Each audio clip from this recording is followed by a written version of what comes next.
11 दिन में कोई फिल्म बनती है क्या? शॉर्ट स्टोरी 4-5 दिन ले लेती है, जो कि कुल 20 मिनट की या 15 मिनट की होती है। तो मैं तो ये कहूँगा कि जो संजीव ने डायरेक्शन दिया है इतने कम समय में और कम बजट में ये फिल्म बनाई है, सबसे बड़ा क्रेडिट तो मिस्टर संजीव राजपूत का है। उन्होंने जो है यस है जी नहीं कुछ नहीं, हम मिले ही नहीं कभी, हम डायरेक्ट सेट पर मिले, हम सब मजे में, सब इतने सीनियर है सब। नहीं, डायरेक्टर को फुल क्रेडिट है, क्योंकि उनको ज्यादा टाइम दिया जा सकता था। प्रोड्यूसर का कहना था 15 दिन ले लीजिए, 20 दिन ले लीजिए, उनको नहीं बोला गया कि आप 11 दिन बनाइए, पर वो खुद ही इतने फास्ट है कि उन्होंने 11 दिन में फिल्म कंप्लीट कर दी। तो credit goes to mister Sanjeev Rajput. Thank you कि आपको अच्छा लगा फिल्म को देखकर, ट्रेलर देख करके, और होप सो जैसा आपको मतलब अच्छा लगा वैसे पूरी ऑडियंस को लगना चाहिए सबको। सबसे पहले तो जैसे कि 11 दिन में हम लोगों ने कंप्लीट किया, क्योंकि क्या था कि चैलेंजिंग हमारे लिए बहुत था, और चैलेंजिंग नहीं भी था, क्योंकि चैलेंजिंग था तो शूट करना 11 दिन में, और नहीं इसलिए क्योंकि एक्टर्स इतने अच्छे थे, उनको बताने की बहुत ज़्यादा ज़रूरत नहीं पड़ी, कहानी से बहुत ज़्यादा अच्छी तरह से रूबरू थे। एंड जैसे अभी थोड़ी देर पहले क्वेश्चन पूछा था कि क्या वर्कशॉप्स किए थे, हम लोगों ने वर्कशॉप नहीं किए, हम लोग डायरेक्टली सेट पर गए, डायरेक्टली सेट पर जाकर के हम लोगों ने सारा शूट किया।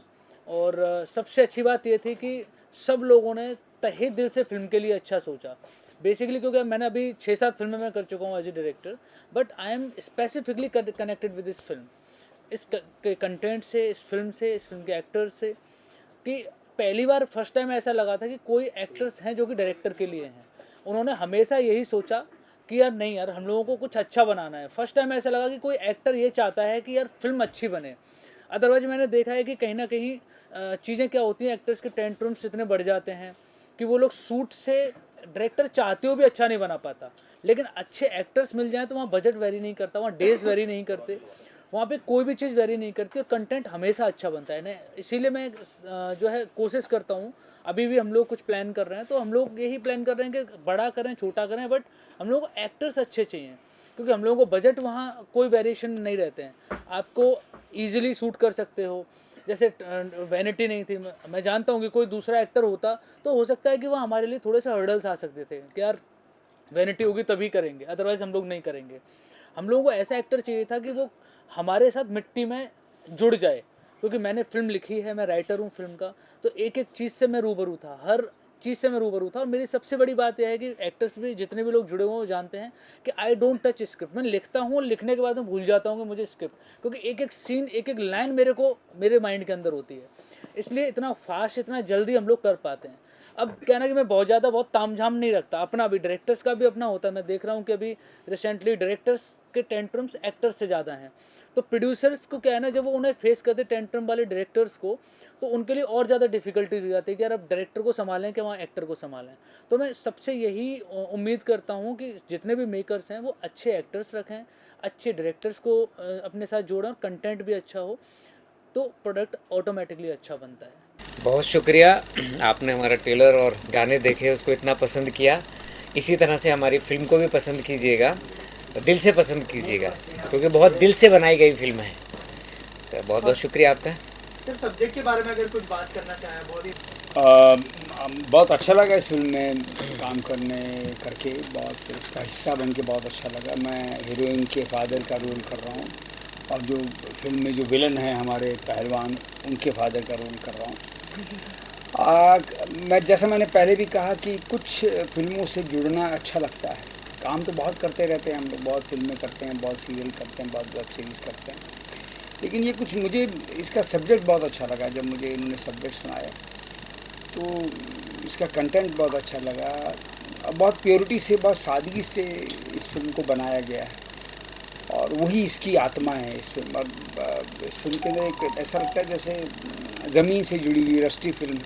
बस ऐसे ही मैं भूलता रहता हूँ कैरेक्टर बुलक्कड़ का, तो एक ऐसा सिचुएशन आता है जो जब आप फिल्म देखेंगे तो आपको पता चलेगा, तो उसके बारे में मैं ज़्यादा नहीं कहना चाहता हूँ। ये कैरेक्टर है नाई गांव में, और इसका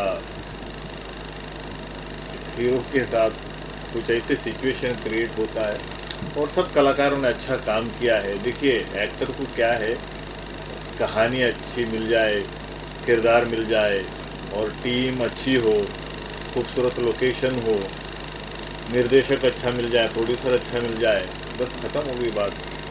तो ये एक अच्छी फिल्म बनी है। तो मुझे लगता है कि इस तरह की फिल्म और बननी चाहिए। तो आप इस फिल्म को ज़रूर देखें। सो बिल्कुल आपने सही बात की। एक्चुअली मैं एक एनजीओ भी रन करता हूँ, वर्क करता हूँ, ब्लाइंड एसोसिएशन है। सो अभी रिसेंटली हम लोग जॉन के साथ भी शूट कर रहे हैं, डॉक्यूमेंट्री बना रहे हैं। एंड ये जो सब्जेक्ट है आज के समय ब्लाइंडनेस, लेट ब्लाइंडनेस, इसकी अवेयरनेस होना बहुत ज़रूरी है। एक फिल्म एक ऐसा माध्यम है जिसको हम लोग ईजी तरीके से लोगों तक का पहुँचा सकते हैं। सो संजीव सर से बात हुई, हमारे सौरभ सर से बात हुई, तो ये काफ़ी अच्छा सब्जेक्ट था। और कि लोगों को रूबरू कराना इस ब्लाइंडनेस से, कि आप आज के समय में लोगों को इतना नॉलेज नहीं है, अगर एक बार ब्लाइंड हो जाता है तो इसका मतलब वो कुछ कर नहीं पाता है या उसका इलाज नहीं है। कुछ ऐसी बीमारियां जिसका इलाज आजकल संभव है। सो एक फिल्म ही एक ऐसी माध्यम जो लोगों तक का ईजी तरीके से वो जा सकता। तो इसके साथ जुड़ना इसलिए मेरे को बहुत अच्छा लगा।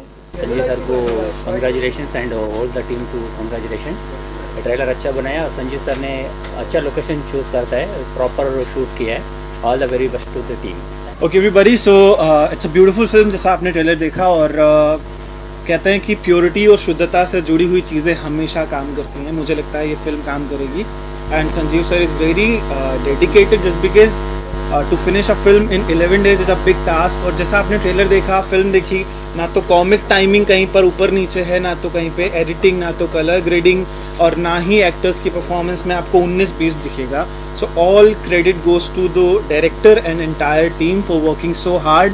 And Mayank is one of the producers, and he's my brother. So I'm very proud of Mr. Mayank. As always, he's doing great in his life, and I want to wish all the very best to the entire team of Manihar. And I have a small request. Please ये film ज़रूर देखिए। मैं तो सबसे पहले इस film से day 1 से जुड़ा हूँ। जब इसकी पटकथा लिखी जा रही थी, स्टोरी लिखी जा रही थी, तब से इस फिल्म का मैं हिस्सा हूँ। और मैं शुक्रगुजार हूँ संजीव सर का, बार बार मुझे मौका देते हैं, बार बार अपने साथ अपने सहयोगी टीम में रखते हैं। साथ ही सौरभ सर का मैं धन्यवाद करना चाहूँगा। मेरे छोटे भाई मयंक शेखर जी का बहुत बहुत मैं दिल से आभार प्रकट करना चाहूँगा, और इन्हें बधाई देना चाहूँगा कि इतने कम उम्र में इतनी बड़ी कल्पना शक्ति और इतने अच्छी स्टोरी के साथ, और सौरभ सर की कल्पना है, ये परिकल्पना है, उसको साकार किया हमारे निर्देशक संजीव कुमार राजपूत जी ने। और मैं बहुत ही किस्मत हूँ कि इतने अच्छी टीम के साथ मुझे काम करने का मौका मिला। इनके अनुभव, इनका जो सोच है, इस थॉट प्रोसेस को साकार करने में कहीं ना कहीं छोटी सी मेरी भूमिका है। तो पूरी टीम को बहुत बहुत बधाई, बहुत बहुत धन्यवाद। Thank you so much. सबसे पहले तो thank you so much Mayank भाई एंड संजीव भैया, आपने हमें इनवाइट किया। और मनिहार एक ऐसी मूवी जो मुझे लग रहा है पहली बार मैं इस मूवी में ट्रेलर में लॉन्च हुई, और भैया ने मुझे इनवाइट किया। Thank you so much. और मैं आप सभी को एक सॉन्ग डेडिकेट करना चाहता हूँ। आप सभी को आप लोग इतनी मेहनत कर रहे हैं, और संजीव भैया इतनी मेहनत करके सब इतनी बड़ी मूवी बनाए, तो आप सबको इतनी मेहनत से मैं आपको एक थैंक्स के रिलेटेड आपको मैं एक सॉन्ग डेडिकेट करना चाहता हूँ। सो ये सॉन्ग आप सभी के लिए है, और ख़ास करके मयंक भैया एंड संजीव भैया आप सभी के लिए। ऐसे लहरा के तू रूबरू आ गई, ऐसे लहरा के तू रूबरू आ गई, धड़कने बेतहासा तड़पने लगी, धड़कने बेतहासा तड़पने लगी। मेरा थॉट प्रोसेस मेन ये था कि हम लोग कहीं ना कहीं सभी लोग गांव से जुड़े हैं, और गांव में जो समस्याएं हैं, किसी भी एक जो कम्युनिटी को बिलोंग करते हैं, जो हम लोग देखते हैं कि ये नाई है या ये वो चूड़ी बेचता है या मोची है, तो कहीं ना कहीं हम लोग एक अपने समाज में उनकी समस्याओं को देखते हैं, किस तरह वो गरीबी में जी रहे हैं और किस तरह की वो समाज से वो जूझते रहते हैं अपनी निजी समस्याओं को लेके। तो मैं भी गांव में ये चीज़ें देखता था कि वो आता चूड़ी बेच के चला जाता, लोग एकदम झुंड लगा के चूड़ी लेते थे, फिर वो जो लेने वाले लोग हैं वो भी गरीब होते थे तो उधार लेते थे। जैसा आप इस सीन में देखा है, वो कहता गाँव ये भाभी तो उधारी वाली है, तो ये सब समस्याएं, छोटी छोटी समस्याओं को जोड़ा तो मैंने ये चीज़ें देखी हैं, तो मुझे लगा कि ये सब्जेक्ट अच्छा है और इस पर काम करें तो लोग पुराने समय के जो आज की नई जनरेशन है वो इस चीज़ को नहीं समझ रही है। तो रिस्क तो था ही, लेकिन हमें लगा कि इसको करने में ही हमें लग रहा कि अपने दौर को हम लोग जी रहे हैं। सभी का ये कलेक्टिव चर्चा हुई कि इस पर काम किया, सभी लगा कि हाँ इस पर अच्छा रहेगा और इसको लोग रियल ही देखना चाहते हैं। अब सिनेमा जो वर्तमान 2-4 साल से हम लोग देख रहे हैं, लोग रियल देखना पसंद करते हैं, उसमें कलाकार मैटर नहीं करता है। संजीव जी मेरे बड़े प्यारे दोस्त हैं और जब ये मूवी बनाने जा रहे थे तो पहले चर्चा चल रही थी, काफ़ी बात चल रही थी आपस में। तो इनका कहना ये था कि मैं गांव में जाकर शूट करना चाहता हूँ, और जो रिहर्सल की बात चल रही थी, आपने पूछा रिहर्सल क्यों नहीं की या कैसे नहीं की, तो ये चाहते थे कि यार रिहर्सल करके ना कहीं आदमी नकली एक्टिंग करने लगता है, क्योंकि बार बार रिहर्सल करेगा वैसा करेगा। तो मैं गाँव में जाके करूँगा और कोई रिहर्सल नहीं, डायरेक्ट शूट करूँगा, क्योंकि जो मैंने एक्टर कास्ट किए ऑलरेडी मैं पहले इनको जानता हूँ, बहुत अच्छे कलाकार हैं वो, और नेचुरल गांव के लोग मिल जाएंगे। तो बिल्कुल एक जो दिखाना चाहता हूँ मैं नेचुरलिटी, क्योंकि आज की तारीख में किसी को समझाने जाऊँगा कि मनिहार इस टाइप का जो नए नए कैरेक्टर यहाँ के तो समझ नहीं पाएंगे, क्योंकि इन्होंने जी रखा है। गांव वाले अभी भी जानते हैं मनिहार कौन होता है, चूड़ी पहनाता है। ये कारण इनका ये था वहाँ पे, क्योंकि इन्होंने नहीं बोला, मुझसे डिस्कस हुआ था सर का, तो इसलिए उन्होंने वहाँ के स्टार कास्ट किए। और प्रोड्यूसर के जैसे प्रोड्यूसर हैं, उनके कोई बजट में ऐसी कोई दिक्कत नहीं थी।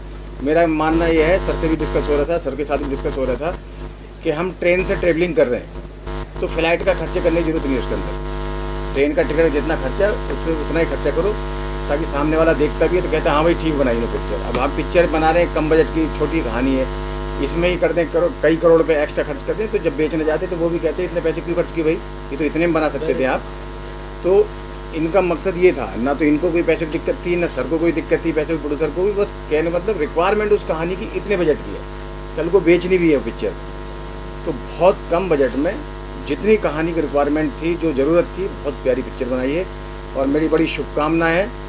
और प्रोड्यूसर आपका बहुत बहुत बधाई कि उन्होंने जो है इस सब्जेक्ट को चुना और एक किसी पे विश्वास किया। जब तक आदमी पहचान नहीं बन जाती पूरे इंडिया में, तब तक वो नए कलाकार कहलाता है, भले ही 10 साल से काम कर रहा हो, 20 साल से काम कर रहा हो। मुझे भी आज काम करते थे 15-20 साल हो गए, तो जब पिक्चर बड़ी हिट हो जाएंगी तो कहेंगे अरे नया लड़का कहाँ से आ गया, जबकि हम तो 20 साल से काम कर रहे हैं, 10 साल से काम कर रहे हैं। तो जो एक्टर हैं हमारे भाई और जो भी काफ़ी समय से काम कर रहे हैं, मुझे लगता है इस पिक्चर से उनको पहचान मिलेगी। डायरेक्टर साहब का भी कॉन्फिडेंस बहुत बढ़ेगा, एक नई पिक्चर बनाएंगे सुपर डुपर KGF जैसी, प्रोड्यूसर भी इसमें साहब उसमें पैसा लगाएंगे, बाकी हम सब काम करेंगे। बहुत बहुत शुभकामनाएं और मेरे हिंदुस्तान की जनता से कि पिक्चर को देखें और बढ़ावा दें।